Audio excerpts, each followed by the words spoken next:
Hello, welcome to the Aerial Outsider Podcast. I'm your host Kyle, and this is the second episode, where we talk about drones, NASCAR, basketball, and football. I wanted to kind of make this show more or less about the truck race today. I did catch the highlights of it. And I wanted to give a huge shout out to Corey Heim. He dominated the race, and it looked like he deserved to win the race. He led most of the laps, and he basically put together a school day on the field. Not as bad as SVG down in Mexico City, but he did put kind of something like that together. He is one good truck racer, and I wouldn't be surprised if he's in Cup here in the next few years. He did have a few heavy challengers. Christopher Bell, who filled in for the 52 truck. Again, thoughts and prayers out to Stuart Friesen, who got injured in a crash earlier this month or about a month ago. In July, racing a dirt car, and he wrecked badly on a dirt track. Hopefully he's recovering well, but full recovery to him. Hopefully we will see him next season. I wanted also to touch on the chicanes. Every restart at the end of the race seemed to have a lot of issues going into the chicane on the back straightaway. I know that is a tough area at Watkins Glen to get into. You cannot go into this section of the track 3 wide. It is not possible. Maybe 2 wide, but it's more like a 1.5 truck groove.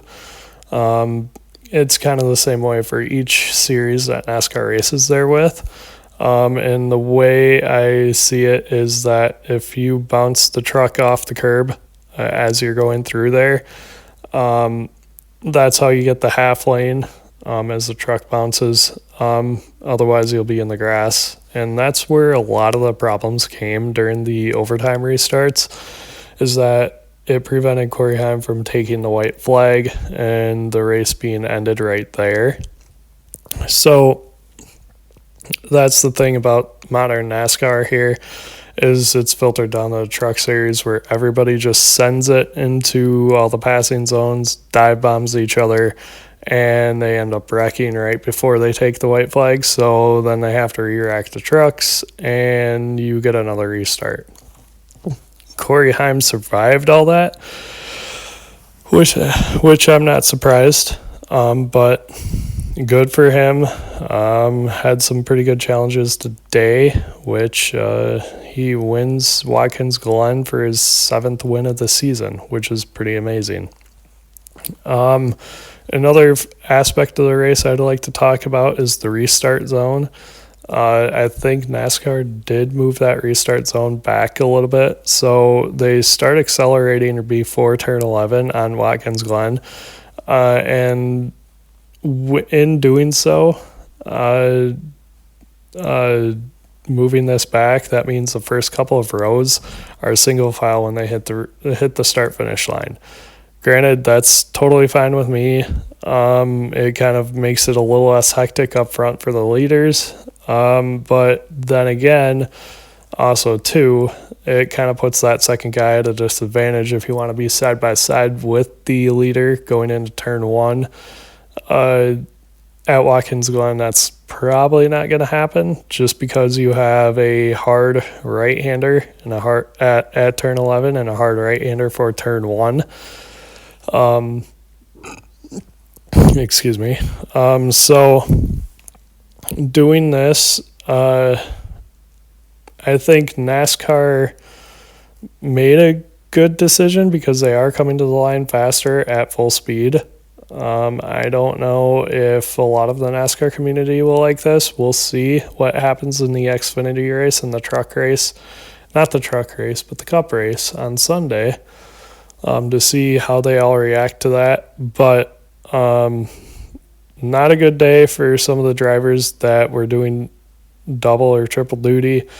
I saw that Ross Chastain was doing the truck race. He was up front a little bit, but in the end, he had nothing for Corey Heim.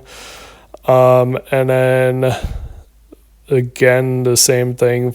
Kyle Busch, he was in the truck race today, but I think he had mechanical issues, so he finished dead last, if not a few spots ahead. And then we go on to, Raja Karuth, another guy, which I think he should have had a better day, but he didn't. He finished 31st, 32nd, somewhere in there. Normally he's up in the top 15, but I'm surprised he had such a bad day. Other than that, I just wanted to kind of cover the Craftsman Truck Series race, kind of give an update on that. As far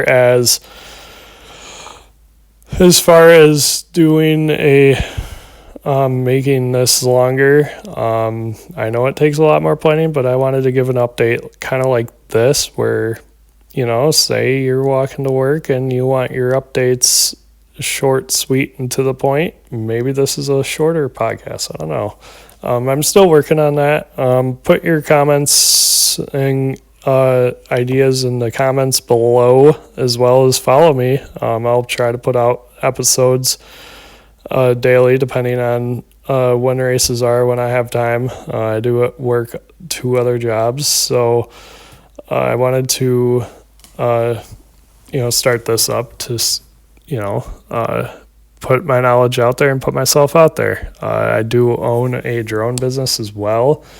So to touch on the drone world a little bit, I was doing some research and found out that drones can actually spray lily pads over a lake.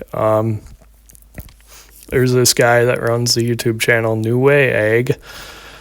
He has a couple spray drones, but he was out in Ohio spraying a lake of lily pads, which was quite interesting. Never seen it done, but he made it work. Check his channel out if you want to know more about that. Don't know how many more videos on that he'll be doing, but I found that quite interesting. So just wanted to hop on, kind of give that update, give a little bit of updates on the drone world, of what's going on. So thank you very much for tuning in, and I will see you in the next episode.